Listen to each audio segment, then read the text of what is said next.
Good. Wow. How'd you get here?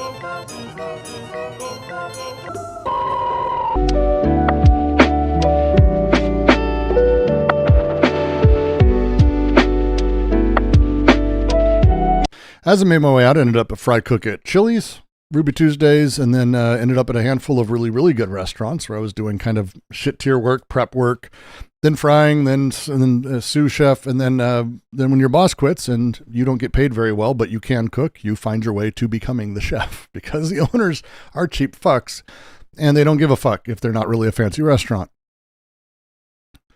So those of you who don't know, I am a foodie of the worst kind. The kind that I watch the menu and I see too much of myself in too many different characters. Adam Ragusea is one of the saviors of ChefTube.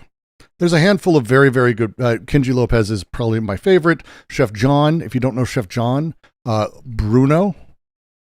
Do you want a review of all the best of these? If you don't know, Bruno. Bruno's my favorite. Because he's a San Diego guy. Bruno something or other. French guy. Bruno Albuze. Bruno literally, I mean, one, he's French, so he's going to do it. But everything he cooks, he makes fairly erotic. And it's not as bad as it used to be. But he's a phenomenal chef. Like, he's genuinely like top tier Michelin grade insane chef and teaches you how to do stuff that is incredibly complicated. He's where I learned how to make Queen Amman, which is not an easy thing to learn to make. And he has a lot of like little tricks and tips he's used in his bakery. Chef John would be the other one. Do you know Chef John? Chef John from foodwishes.com is this guy right here. Hello, this is Chef John from foodwishes.com. Probably one of the best YouTube chefs that there is. Chef John is phenomenal, simple, easy, really knows how to cook phenomenally well, great recipes. Adam's up there. Adam is the one who I use his pizza method. He makes pizza in a cast iron. I use a steel. I use carbon steel pan. Same principle. And his method of the whole thing is phenomenal. And it changed how I made pizza at home in a fundamental way. I love Adam. Adam's a unique person who has a lot of stuff and a lot of opinions that I think will be a challenge. It could be. We'll see. It is the Red Letter Media music. It's actually baked YouTube music. YouTube has a handful of songs that early on you could just include and not have to worry about it. That's one of them, and that's why everyone from a certain era kind of uses the same thing. So yeah, you learned the assassin pasta from Chef John. Same here.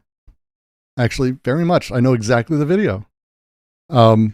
Adam is all the guys I mentioned. Bruno is, if you don't have actual training or like haven't actually worked in the kitchen, I don't recommend Bruno's channel. And I say this like I love Bruno, but you have to like you have to know how to do the basics. He's not going to teach you a lot of stuff. He's not going to teach you about how the different ways to cook an egg or any, like, he's going to assume you know what egg wash is. That's it. Like shit like that. He's going to assume you understand how to make your own fucking everything. He's not going to go into detail. Adam, more accessible. Chef John is like the ultimate for all of this. But Adam does a lot of stuff that's more accessible. And he does really interesting stuff. He did one on nonstick coatings. That was like, thank God, because he kind of debunked kind of the nightmares of things. A lot of people think non-stick literally means it'll kill you. And he went through, he's like, no, it's bullshit. And it's dangerous. It's not good, but you know, here's why, and here's how you use it, and here's how temps work and all that stuff. It's great. But someone posted this because it's a video. I mean, you'll get why I'm responding in about 2 seconds. I'm Adam Ragusea, another chronically O-faced food YouTuber, so maybe you shouldn't listen to anything I say about something serious. But if you do listen to me, I've written a thing here where I am going to try to explain why the U.S. food and agriculture industries employ so many people illegally.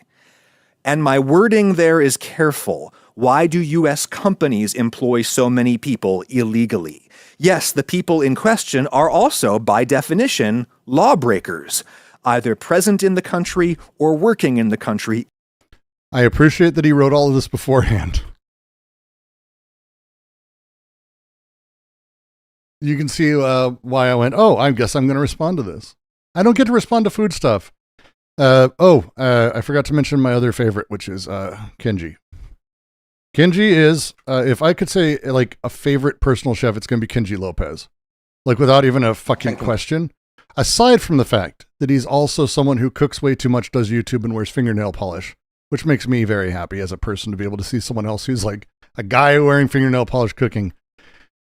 Oh my God, his master of technique. He is like, I stand in awe of the very, very simple things he does that just change how I cook things.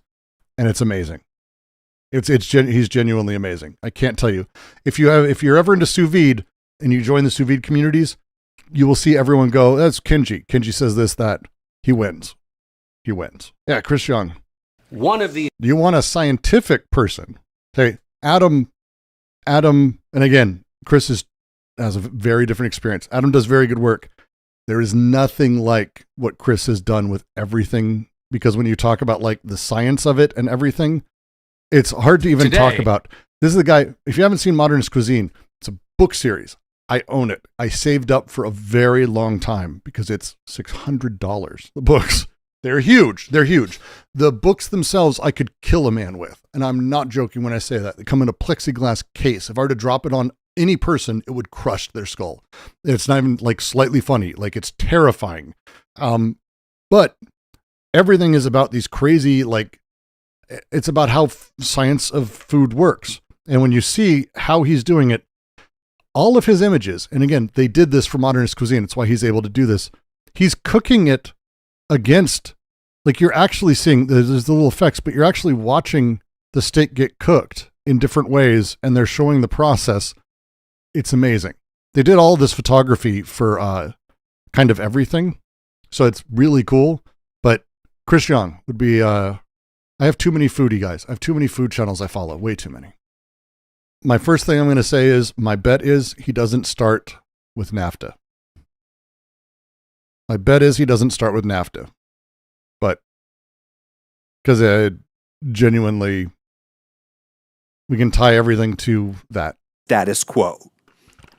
The vast majority of U.S. agricultural workers are foreign-born. And it's just to go back. Do you see a thing here? That first bar is kind of low. It's kind of low. What happened here? I wonder what happened in 1995. I wonder what happened. NAFTA. NAFTA happened. We'll get into that. But NAFTA screwed Mexico. NAFTA screwed everybody. Bill Clinton and all of them, and the sort of, neoliberal cabal, or liberal cabal, it doesn't even have to be, just assholes at the top, just were happy to destroy this country and Mexico at the same time. You have to remember, Mexico had like let's just take one thing, corn. Mexico had like 2 million corn laborers, farmers, workers who worked in corn farms. Do you know that Mexican food uses a lot of corn? A lot of corn. A lot of corn. And it's like really good ground for corn. It works really well. There's a reason that they culturally have had it in everything. And NAFTA, even though Mexico has cheaper labor, because the U.S. subsidized the shit out of its corn. The shit out of its corn. It made corn here cheaper, so they would import corn to Mexico, and it put all the farmers out of business, so all those laborers, workers, and farmers had nowhere to go, so they came here. That's it. NAFTA. That's it. That's it. So he won't mention it probably, but it's worth noting that, like, it's insane how absolutely tied to NAFTA all of this is in a very direct way. Pre-second Trump administration status quo. The vast majority of U.S. agricultural workers are foreign-born, 86%. Most people who work on farms or in meatpacking plants are foreign-born. Yep. Of those foreign-born workers, about half have historically been living or working in the country illegally.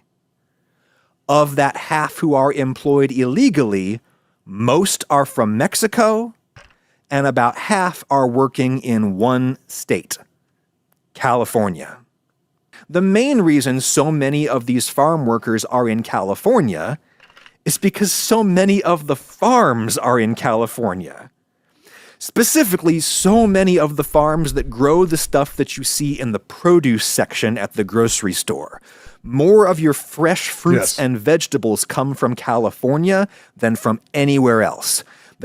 If you've ever lived in California for any time amount, natives of California or someone will come and scream at you that like a third of all vegetables and three quarters of all nuts are grown in California for all of America. So it's like crazy how much California produces. It's the food. It's the bread. It's the food for America, without a doubt. Kind of fresh food that we should all be eating more of, and that we can eat more of thanks to the convenience of Factor, sponsor of this video. Yes. Yep. Pass. It has to do with like California has it's the same climate as the Mediterranean. That's why olives and wine and other shit can grow there too. It's the same climate as the Mediterranean, which is where a lot of our crops sort of are born from, and it's why it's very good. It's very good. It's a huge amount of irrigation. Again, it's not a good thing. There's a lot of damage that comes with that because pistachios specifically, but yeah. The food come from California, specifically the fresh produce. Well, because California's Central Valley has this magical Mediterranean desert climate where you can grow that kind of stuff. See, that's why I like Adam. Really well all year round, as long as you are using totally unsustainable levels of irrigation. Absolutely. It's what's that film? Wonderful Reporter, who I got to know a little bit, which I'm excited about. Did a documentary called Pistachio Wars. I'm going to post a link for it.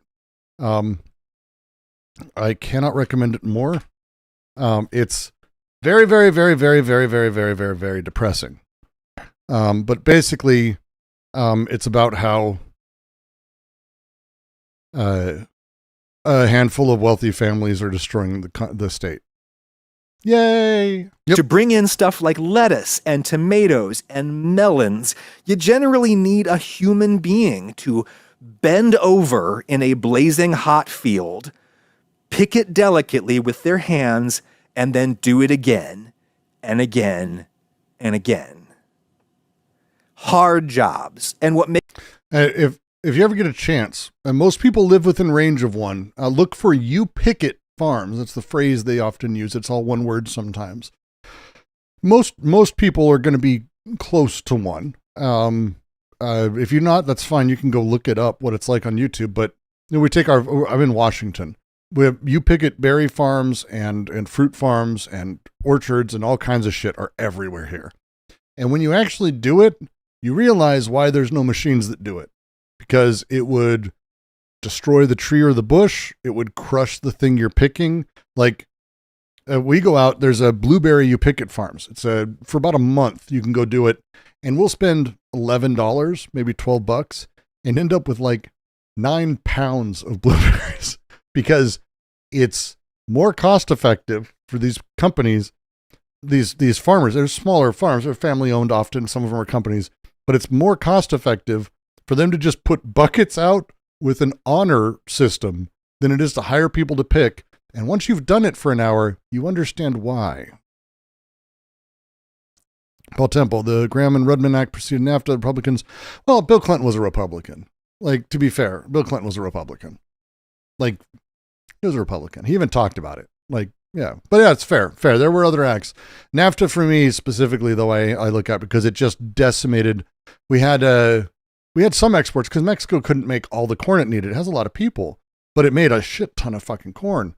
And so like they'd import a certain amount, but I think post NAFTA by 2 years, the amount that they imported was like 7 times what it was before. Like, we destroyed their industries. And then we're like, oh, well, why are you coming here? What? We only wanted to sell you things. We didn't want it to impact. We didn't care about how it impacted workers. Makes them even harder is that they are seasonal. There's parts of the year when you're working constantly, and there's parts of the year when there's no work at all. Yep. And in California, especially, these jobs are often migratory. You don't get to live in one place. You may go on a circuit around the Central Valley, planting or picking whatever the season demands. Something is pretty much always in season in California. Most native-born Americans simply have better economic options, even if their options still suck. Most native-born Americans can get a... Being on welfare would be better than working on a farm like that. Sorry. Just, like it's again, it's fun to do. You go pick, but the realities of being out there 10 or 12 hours straight, and you can't not do that because you can't work like normal hours because there's only so many days. The shit goes bad. You're paid for the days and you're paid for pounds. You're like, they're very specific about it. It's a thankless, shitty, awful job. You don't know much about NAFTA. Is there something specific you can read about it? I would think anything written about it. There's not a lot of love for NAFTA these days. So even a lot of those people are kind of upset. A job where they at least get to live in the same place all year, live with their kids while their kids attend the same school all year, etc. As the cliche goes, Americans don't want these jobs. Even modest U.S. money goes a lot further in northern Mexico, and so a lot of farm workers might not want to live a settled life. They want to work part of the year in the U.S., save money, and then bring it back to Mexico for part of the year. Or maybe they live in the U.S. full-time, but they're sending remittances back home to their family, and the money goes... It's actually, we used to have basically a rotational system for this, where people would come and go, and we would have illegal immigration, but we'd have illegal immigration the other direction, where people would just kind of leave without asking, because as the door was open, people would come when there's work. If there's no work, they don't come. If there is work, jobs need to be filled, they get filled. And then when there's no more work, they go back, and they make better money here than they would back home. That back and forth thing even happened before NAFTA. It's normal across almost every border that exists anywhere, until you make a hard border. Once you make a wall or you make it difficult to go back and forth, then what happens is people are trapped. Either they're trapped on one side and can't go back, so they start creating lives and systems and ways to bring their family over here, or they're over there and they want to come in or they can't, and now they have to find work there, which tends to push them towards criminality. They're people literally on the edges of societies, like physically. And we don't care. Goes a lot further for them in Mexico. There's lots of scenarios, but those are honestly like the pretty rosy scenarios, frankly. The hard truth is that these jobs are hot, dirty, physically brutal, and insecure. You want to cram me into a hot, overstuffed ICE detention center thousands of miles away. You want to hold me indefinitely or even... And that's why, like, and again, I like Adam. But this is the intake of this is going to be just let people have horrifying jobs that are thankless, paid shit, and let's not arrest them. Which to me is kind of not solving the problem. Send me to a foreign black site without having my case reviewed by an independent authority? If I'm lucky, you won't dump me in Sudan. If I'm lucky, you'll dump me back in Mexico with none of my money or property, and where I might not know anybody anymore or have anywhere to stay, let alone work, and where I may be in danger from cartel. See, and it's...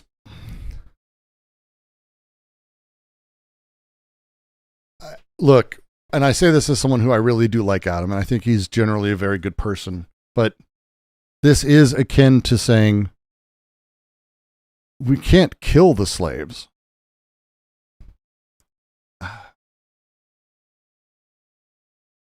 Right? Like, you know what I mean? We can't kill the slaves. We need them. That's the vibe I'm getting right now, and I'm deeply uncomfortable with it. Tells that are fun. Don't we have machines? Oh, Goddard may have missed it. It is not possible to build machines to harvest most things, actually. Like, he goes through it, and it's a great summary. And he talks about it in these groups. If you have, in America, Midwestern crops, corn, soybean, all that shit. That shit can be done in mass with like gigantic fucking machines. They're crazy. Some of them are wild, and they're actually robotic, fully automatized now. There are drones that literally fly over a lot of these crops now and can identify based on coloration if there's insects or a problem, and can actually go get stuff to fix it. All automated. It's incredible. But go to the West Coast and you get a different beast of a thing. Here, it's actually worthwhile because how to harvest strawberries. This is the worst. I don't know how else to say it, but like this poor miserable fucking guy. So if you haven't harvested strawberries and you haven't picked one, do that. It's really great and they're delicious. But this is what a bunch of strawberries looks like. You can see the red ones are ready. The others are not. How do you build a machine that will grab only the right ones? And will do it in a way that pulls it exactly the right amount without tearing the plant or pulling the plant out of the ground. Because you can't pull the greens, they're not going to get ripe. You're fucked. That's it. And that's strawberries. They're all like this. By your voracious appetite. I know, maybe Adam won't say it. And I hope not. But that's what he's actively saying that right now. That's the vibe I'm getting, and I'm deeply uncomfortable with it. Sunday says when people aren't educated, they take stuff for granted. That's horrible in itself, but said it is one of the challenges. I went over this on the my videos, my last two videos actually, in different ways. One was in support of someone, one was in condemnation. But when people aren't willing to or aren't able to take the world that they have and critique it, if they aren't willing to step outside of it and see what assumptions they have, you end up with some very, very troublesome takes. For fentanyl and cocaine. Imagine being that guy. Imagine how you would feel. I get the argument that rule of law is important. Widespread law breaking. Millions of people living in the U.S. illegally and being employed. Serious for what it's worth. At the start, he said it's for Trump people. I have never bought this argument. And a lot of people do this. We want to... I got to quote Stanhope. He had a bit where he talked about how people were going for legalization of marijuana by starting with medical marijuana. And it's like, look, if we start with that, we can go there. And he's like, no, fuck you. Start the argument where it starts. Like, if you buy into their shit at all, if you give them room on the idea that Mexicans aren't human, that these laborers aren't people, you give them that room, you're accepting a horrifying premise. And if they don't consider them humans, they're not going to give a shit about any of this at all. You're not going to. If you met with a Nazi and you said, hey, by the way, Jews are people too. And they went, no, they aren't. And you went, okay, let's assume they aren't. You're not doing the world a service at all. Illegally. This is a threat to rule of law. I get that argument. What? And I also think that rule of law. I don't give any ground on this shit. It's a dumb argument from the beginning. Rule of law is fucking stupid. This shit's stupid. No one believes in rule of law. We live in a country, I can prove to you no one cares about rule of law. I can point to laws being violated by everybody. No one gives a fuck. So we know this. And being employed illegally. This is a threat to rule of law. I get that argument. I'm uncomfortable. And I also think that rule of law is really Oof. That's a deeply uncomfortable thing, Adam. This is very uncomfortable. This is never give an inch on humanity. You can give an inch. You want to have a debate with me about where the nature of intellectual property occurs, whether or not I should be able to stream your video and react to it or not. We can talk. I can give a lot on that. We can have real conversation there. If we're debating, whether or not someone has a human right to exist and be somewhere. And you're like, all right, I'll grant that they don't. Oopsies. Oh no. What are you sending me? Suresh, thank you for the 5, I think.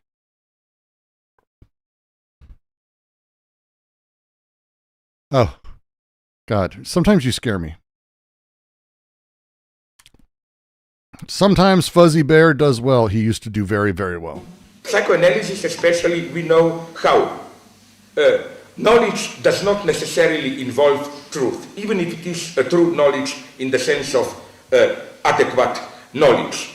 For example, we all know, I hope they're so well known, Lacan's outrageous statement that even if, it's a little bit male chauvinist, but nonetheless, even if a jealous husband claims that his wife is cheating him, that she sleeps around with other men, even if they are all true, his jealousy is still pathological. Yep. So that, the fact... To say another way, and this is old psychoanalysis, but this is also, again, to me, kind of just fits and makes sense. Jealousy is pathological. Hate is pathological. If every Jewish person in the world actually was a greedy fuck and actually murdered a Palestinian baby, it still doesn't mean that the racism or anti-Semitism isn't pathological. These things don't follow each other. The absolute guaranteed proof of things do not follow each other. Saying and giving a line that anything is inhuman, that these people are not human, bullshit. And don't start there. It just makes me so mad. Actual truth can be, or adequacy, can be combined with untruth. Why? Let me give you a much more traumatic example, which makes the same point clearly. Let's take what Nazis claimed about God, he was so great. Let's take what Nazis the claimed. Jews. I think we have to go to the end here and claim, even if, okay, not all, I wouldn't go so far. But It's like I forgot. It's like I was tuning this in. I've seen this clip so much. It's in the fucking back of my brain. Even if everything's true. Nonetheless, anti-Semitism was totally a lie, a fake. Why? I think that's my general point, that the moment you even think about endorsing, accepting discussion at this level, like for example, let's say, I don't know, God, Zizek used to be so fucking great. God, he used to be so fucking good, man. I'm a Nazi, you are an honest liberal, and I say Jews seduce our young girls, Jews exploit us, and I say this. You say, no, this is a lie. Then comes a naive university neutral idiot and says, oh, it's difficult, let's take an objective look at it. You sell your soul to the devil if you do this. Because let's be clear, the result will be unambiguous. Yes, the Nazis exaggerated it, but not quite. Because, wait a minute, now let's say something horrible. Many Jews were also rich in Germany, so yes, they definitely exploited Germans. On the other hand, I hope so, it's normal. I think that some Jews definitely probably were seducing German girls. Why not? You know what I mean? Why is this false? Because the true, how do you put it, the Nazis here, even if it were to be true, but it wasn't, of course, they lied in the guise of truth. Because the true question is not, is it true what they are claiming about the Jews? The true question is why, in order to sustain their politics, they need this fantasy of the Jew. Why they need this phantasmatic figure of the Jew. God, he was good. Incidentally, it's the same, I think, even today with Iraq. Here I think that many fake... Serious? I fucking hate that you just wrote that sentence. That can't be a fucking thing you're writing right now. Codswallop just wrote it. Is correct. Zizek's book, Sublime Object of Ideology, is so fucking hammering this point home in an amazing way. And it follows through, by the way, to other thinkers, Deleuze, Guattari, others. This is psychoanalysis in its best is when he's doing shit like this. Because his point is so fucking salient. And it's what Adam is doing. It's 100% what Adam's doing. But Sirius writes, not the worst part yet. The worst part is the great compromise bit, which I hate you. I hate you for that, saying that, because now I know that's coming, and I didn't realize I was preloading this, but it's his hatred of Deleuze is a problem. Nah, I don't mind his hatred of Deleuze. Like he doesn't really hate Deleuze. His writing on Deleuze, I don't actually think he's engaged with Deleuze significantly. His work is exceptional. His work recently has been confused because the world moved on past him, and I think he doesn't know it yet. And so he's speaking to a different world. I really do. I think Stepancic and a handful of others have shown that there's still a lot of value in what he had wrote if it were able to maintain legitimacy today. He's not there yet. Important because the alternative is an arbitrary, capricious, corrupt, personalist regime. Rule of law is really important, but it's also the case that we have lots of laws we routinely ignore, right? Almost everyone operating a motor vehicle in the US at this moment is driving above the speed limit.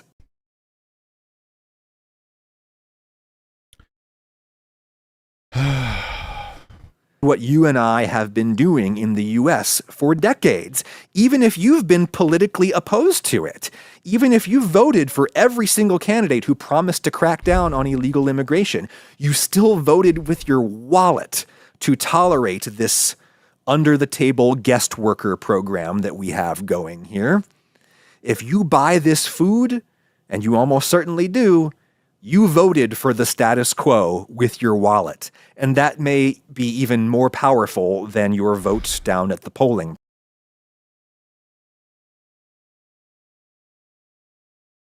Do more cooking stuff, Adam. place. We are all responsible for... You have an excellent way of doing a pizza thing, and you made me change how I do my pizzas. Actually, I started using string cheese. I know.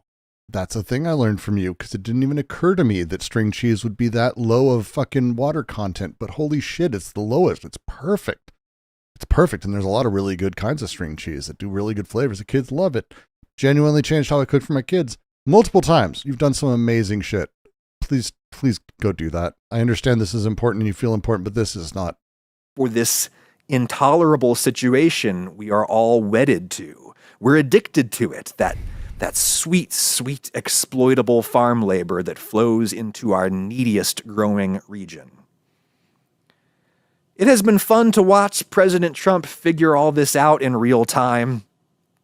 He's doing a speed run, like he always does, figuring out why the status quo got to be the status quo in the first place. There were often really good reasons for the status quo. Our immigration status quo allowed us to get the labor that we need without having to actually compromise with each other on immigration reform. Real, bipartisan, congressional legislation that would legalize and reform the system that we already have, but which we are too cowardly to confront with intellectual honesty. If Donald Trump had listened to all the career civil servants there to advise him, they would have told him that his mass deportation policy would risk draining the U.S. food system of labor on which it dearly depends. President Trump says he wants to deport 1 million people a year, and he says he wants to focus on dangerous criminals or layabouts living on benefits. Problem is, there aren't enough of such people in existence for Trump to deport and still meet his numbers. Lots of criminology research.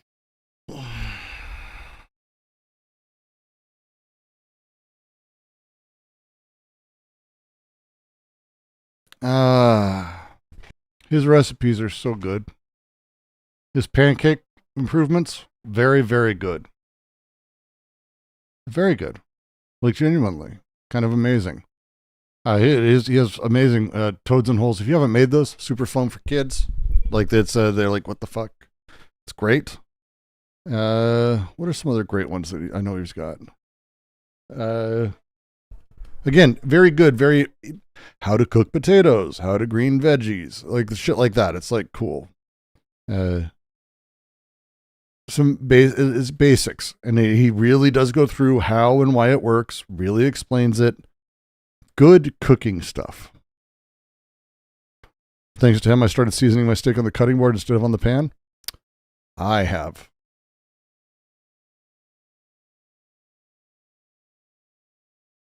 One of the Not touch it. You have to let it rest. resting steak. Let's go into our resting tray. Let it rest for 5 to 8 minutes. Let them rest for about 10 minutes. Resting meat after cooking to keep it moist and juicy is one of the most common bits of cooking advice. And I cannot think of another recommendation that has ruined more meat and disappointed more cooks. So Chris Young should be someone you watch because he broke me of some other really bad habits too. It's very fascinating stuff he goes into, and he goes into like all of the stuff, how it sucks juices back up or slicing this or how that works. Completely changed and all of that. Really, it's a fun journey. Good luck with that. This Adam guy is an enlightened liberal. He is an I put people like this, and it's why I like watching them when they do this stuff, even though I wish he wouldn't display it out. What is the average what is the barometer of America and how we feel about things? Because we have the news, we have thoughts, we have how we feel, oh, I'm special, blah, blah, but the question would be, is he the average? Because that's a big deal. If he is on the lib side and it's actually not the average, that's scary. If he is the average, it's actually encouraging. I know as horrifying as that is, but it's encouraging. I talked about this when October 7th happened and following that, especially the last couple of years. 20 years ago, it was not a thing to discuss Palestine. You did not. If you said that the Gaza Strip, there are lyrics in propaganda songs I fucking screamed at the top of my lungs when I was in high school that people would think I was horrifying for screaming because it was fuck Zionism as an example. And people would be horrified. And you'd have people spit on you, scream at you. The middle road American view of Zionism was positive. Israel, positive. Palestine, terrorists. The last 2 years, that has drastically changed. Is it that where I'm at, where all the emancipation of all people? No. But there's a weird thing happening where enough people are now critical of Israel that's like, Haile Selassie up your ass. Absolutely. You know the song. But it's like, if that's the average, that's cool. You are telling these liberals are moderates, which are in majority. Americans love identity politics. I don't know if I would say that they're moderates. I don't view politics that way. I'm talking about like, what are the things people are pushing for politically? What are the forces at work? I don't really. It's Ireland. For a long time, Ireland had in its constitution a total ban on abortion. And people elected people often who would continue this, and they didn't overturn this. Despite polls starting to show a while back that in Ireland, actually, people wanted abortion rights. But they kept unanimously electing people who were anti-abortion. Was that because Ireland as a country was anti-abortion? Yes. The people? No. They're actually for legalized abortion. So the People's Council came along. A sortition-based voting system shifted how they voted. Now no longer voting for celebrities or a person or whatever. It was more a random selection of people that then went on to make things happen. And they actually undid that constitutional amendment there, and they made abortions legal up to 12 weeks. But that's insane to consider. Why would they vote for something that they would flip the moment that the People's Council became a thing? It's because that's not really how voting works. It's not really how things don't work as a one-to-one. There's a lot of complexity here that we've got to be talking about. And Adam, I think in a lot of ways does represent, I wouldn't say moderate, but he's more median in terms of what the voting people are. And it's worth considering that way. Of different methodologies has come to the same basic conclusion that people who are in the country illegally are actually far less likely than native-born citizens to commit crimes once they get here. Native-born citizens are something like 4 times more likely to commit. Moderates are a majority. Look, all those people are fucking morons. Do you know who's in the majority? Nobody. There is no totality that you can talk about that, oh, this person or this political viewpoint is the majority. You can take specific things. You could say, should drugs be legalized? What's the majoritarian opinion? I can't tell you. No one can, because it's a question of what drugs, in what ways, does decriminalization work, blah, blah, blah, blah, blah, blah, blah, blah. Because everything is actually incredibly complicated. People have a massively diverse, multifaceted set of views. There's no such thing as a majority opinion in anywhere. It's one of the challenges with electoral democracy. It's one of the reasons I don't like it, but still. Commit serious crimes. This makes sense. Most people who are in the country illegally are here to work and to keep their heads down so that nobody notices them. There are legit, scary criminals who cross the border illegally, but there aren't as many of them as people think. And the problem with real criminals is they tend to make themselves hard to find. See, in America, because of NAFTA and destroying the Mexican corn industry, how we honor that is by making Cheetos Mexican street corn. Sorry, it's really good. I really like Cheetos. They're yummy. You know who's easy to find? Otherwise law-abiding, hard-working, church-going immigrants. Yes, I'm saying people politics is complicated. Every person is going to vary. Electoral politics is literally the minimization of people's positions. Do you think everyone who voted for Trump voted for everything he's doing? Or is there one person, all you need, how many people do you think, informed or not, voted for Trump because they didn't like Biden? That's it. Not for any political reason. They literally had no idea. Or how many people voted for Trump so we'd kill all the blacks? How many people voted for Kamala so she would deport Trump? I mean, people are weird. They vote for a billion different things. ICE has been raiding Spanish language services at churches. President Trump has given ICE minimum deportation quotas. ICE officers are struggling to meet those quotas. Trump has fired at least one ICE administrator for refusing to discipline officers who don't meet their quotas. If you're going to make a video reaching out across, just do it. Look, Trump voters, I'm going to be honest with you here. Be honest. Do you know the Jews are trying to stop Mexicans from coming to America? Did you know that? See, moneyed interests are actually getting sick and tired of Americans who aren't working because it's pushing down other labor. So what they're trying to do is actually create walls and build ways that removes the cheapest labor in America. That's what the Jews want. And so at the top of the chain, right-wing Nazis, you need to work your best to make sure we have as much immigration as possible because it allows the rest of us to increase our wages. That's how you do it. If you want to reach out, you just go. If you're going to be a Nazi, be a Nazi. But if you step a toe in, you lose them because they don't care. And you lose people like me where it's like, dude, don't. Clip that shit. That's great. Clip it. I don't give a fuck.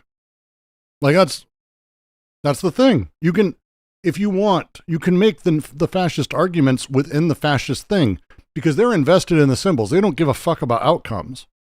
They don't. They care about power and the exertion of power.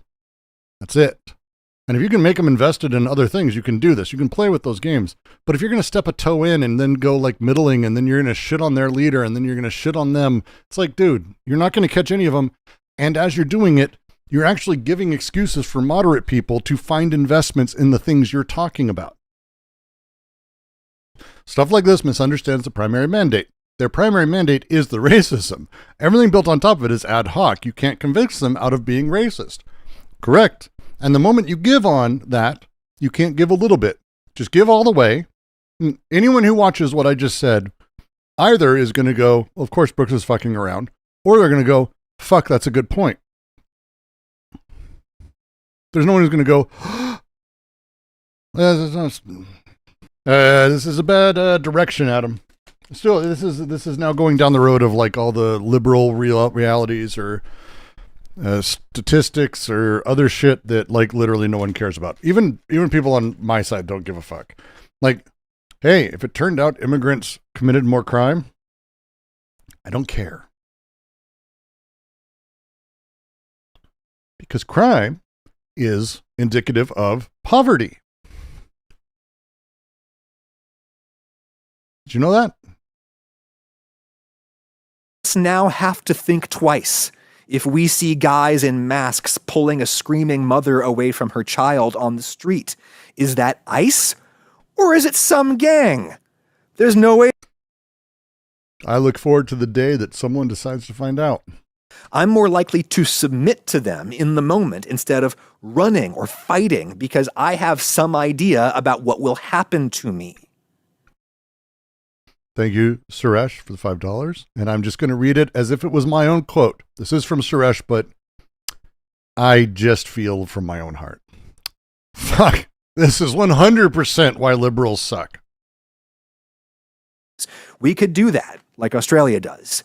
We could lock down the border while we also let more people move through that border legally. So I hate to break it to you, Adam. Australia did not make it easier for more people to come in legally.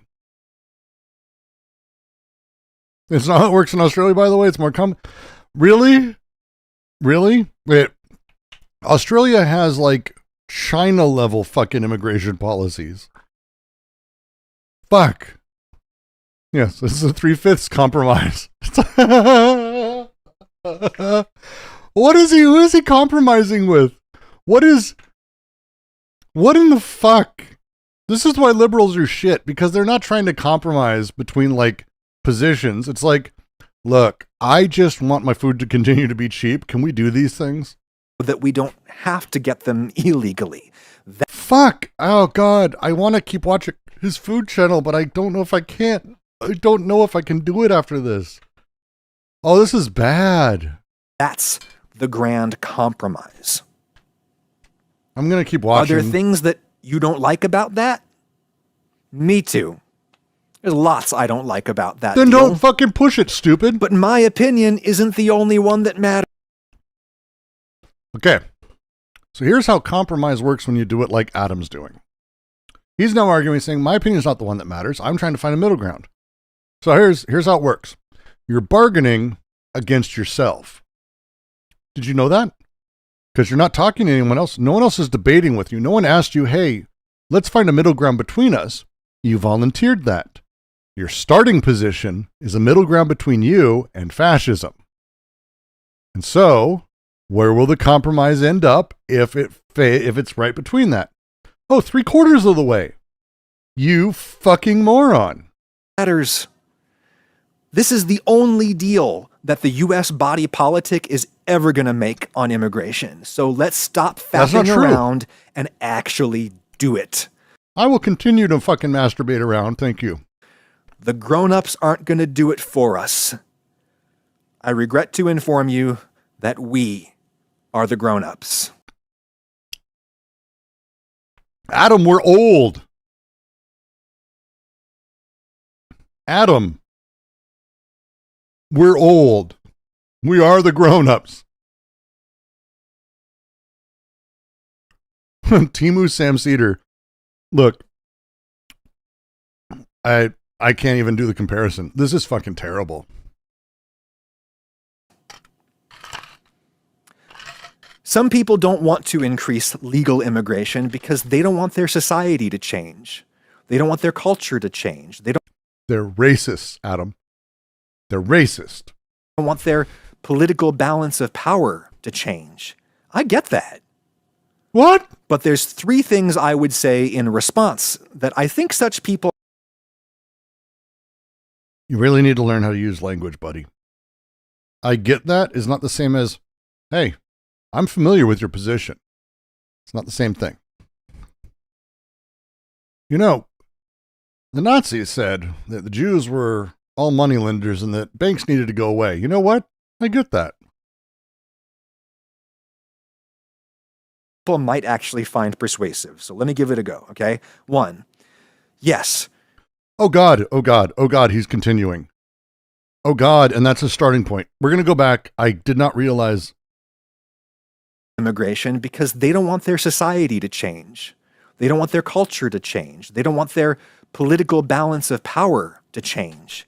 I get that. But there's three things I would say in response that I think such people might actually find persuasive. So let me give it a go, okay? One, yes, people in the U.S. of Latin extraction have historically voted heavily for Democrats. But if you haven't heard, they have started breaking for Republicans in huge numbers. If Republicans would just stop snatching up their friends and family, probably even more of them would vote for Republicans. Most of them are conservative Catholics, after all. 2.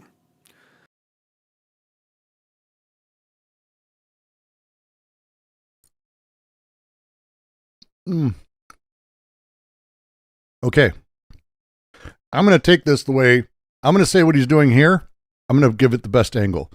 What he's doing here is what I said to do earlier, where it's like, hey, Nazis, do you know who really, really is like hyper conservative and like anti-abortion and like super about gender and like hardline rules?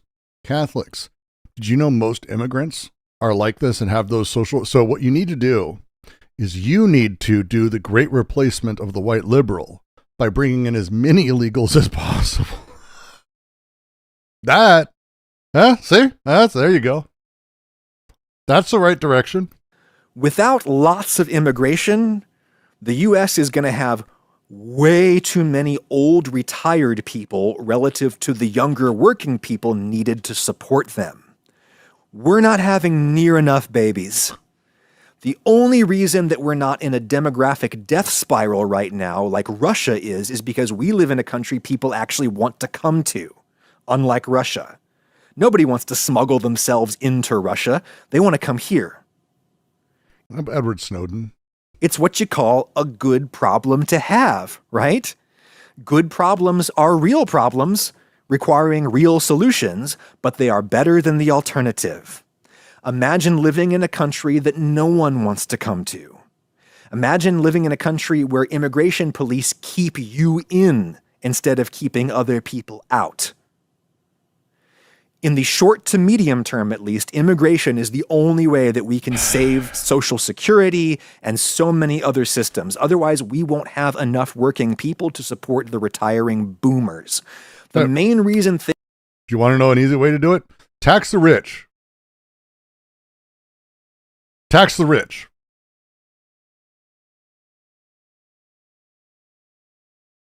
God damn it. Things were so great economically in the 90s is that the boomers, the largest generation ever, they were at the peak of their productivity. Oh my God. That is not. Wow. Yeah, Adam is rich. Yeah, no shit. Well, I wonder why it's not on the top of his list. Immigration's a huge part of the American labor force. Immigration has always been the biggest thing for America. It's not a joke. Like, aside from obviously slavery, chattel slavery, where we forced people to immigrate here, but the very nature of America is one of immigration. Granted, with a side of genocide, as we like to do, but it's kind of insane to like.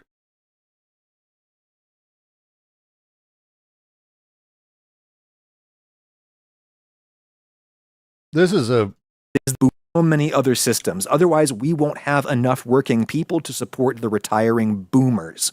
The main reason things were so great economically in the 90s is that the boomers, the largest generation ever, they were at the peak of their productivity. Amazing. It's not true. Fundamentally not true. Fundamentally not true. Like fundamentally not true. Okay. The 90s had a massive boom of what you can very easily call artificial economic growth because of this sort of shift in how the system is financialized post-80s.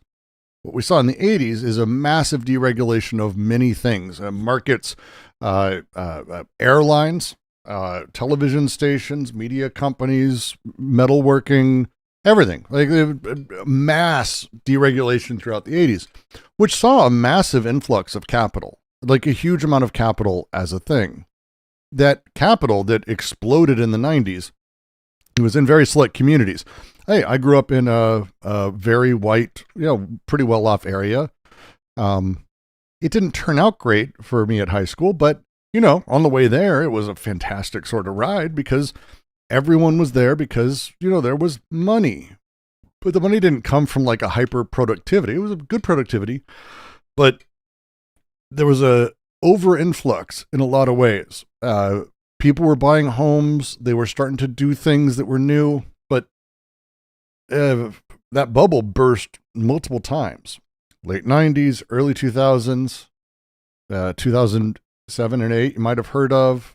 Again, it's because we haven't fixed the regulation since. We didn't have that before. We didn't have this, every 2 or 3 years of fucking explosion. It's really terrible. To say the 90s was there because of the productivity of that class is kind of a misunderstanding of things. It's kind of frustrating.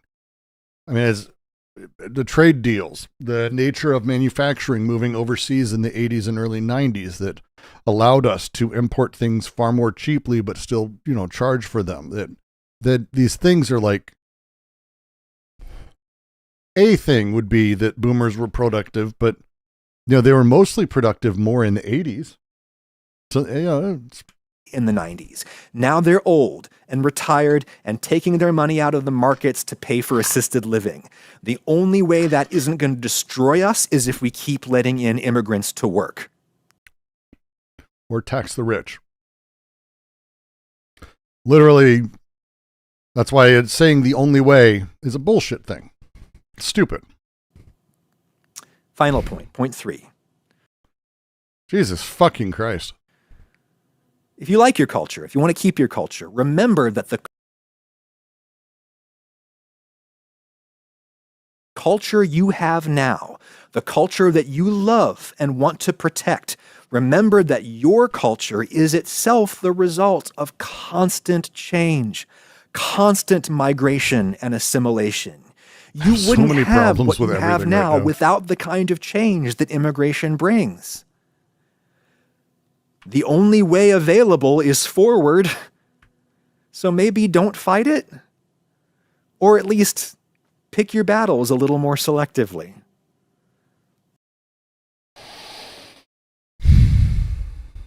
I don't even know if I have the energy to fight this one. But it's like, culture itself is a flawed category in a lot of ways, and it's a thing that, again, precludes anything that would argue against it because of how it sort of comes about. Cultural identity isn't even really a thing. It means many different things to different people. Man, I have so many problems with...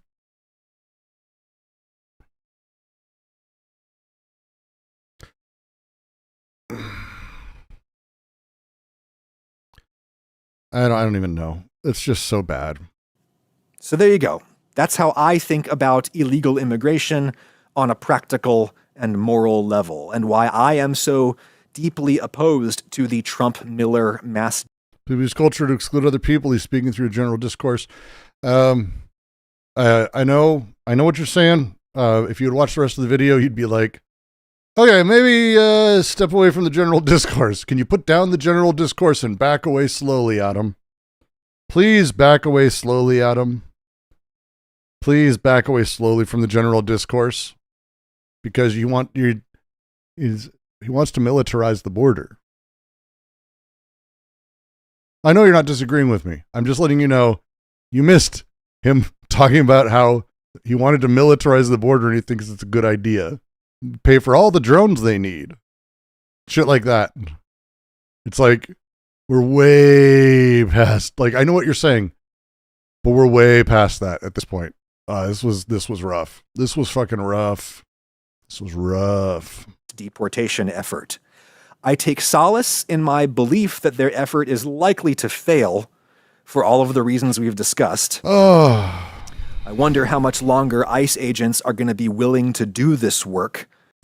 they really, really hate foreigners. So a long time. Like a long time. Do you know how to become an ICE agent? People don't like join like, hey, I'm going to go take a test to be a mailman. Oh, fuck. I can't be a mailman. Well, what about ICE? That's not how they do it. They go, hey, I want to be a cop. Oh, you're too stupid to be a cop. You failed. Fuck. But what else can do with gun? Well, we can put you in a Jeep and drive around the edge and where you shoot at Mexican. I like guns. That's how they end up there. When they are met with hostility in the field and hostility back at the office from managers who expect them to meet these unmeetable quotas. They'll meet them.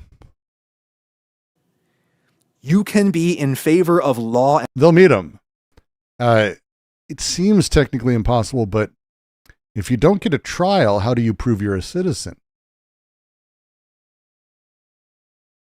Oh, Adam, do you realize that? Like the whole video, he kept saying this fucking thing where he's like, as a citizen, I'm this. But when you're not, you don't even get a trial. It's like, hey, Adam, if you're arrested as an illegal, how would you prove that you're a citizen? Without a trial. Oh, wait. Oh, that's right, because rights are everyone's rights. It's kind of it's the Christian thing. What you do to the least of my brothers, you do to me. The reality of law is that whatever the law is for the least of the brothers is the law for all of us. That's how it works. And when there is effectively no law, except for kind of the vibes that people are in, a citizen can't prove. If you don't have a court hearing, you don't get to prove you're a citizen. Do you get that?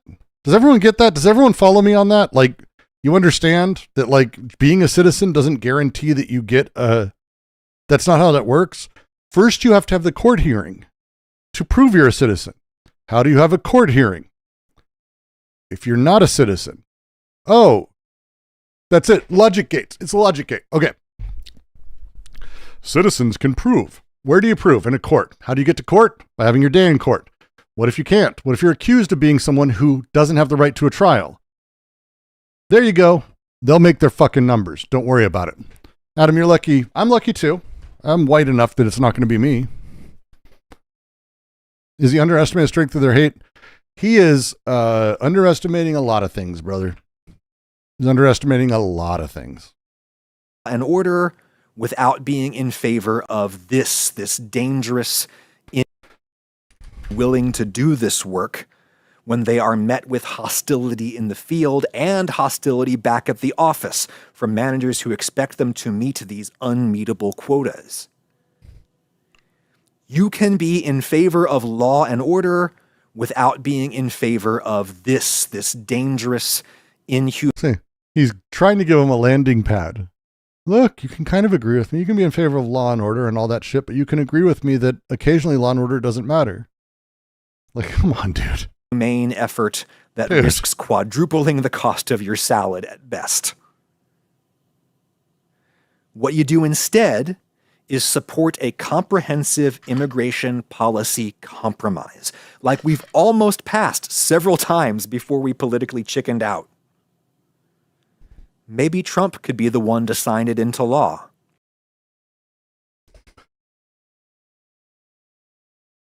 Oh, that was it for me. That's it for me. That's it for me. That was chills. That was chills. That was chills for me. Wow. Oh.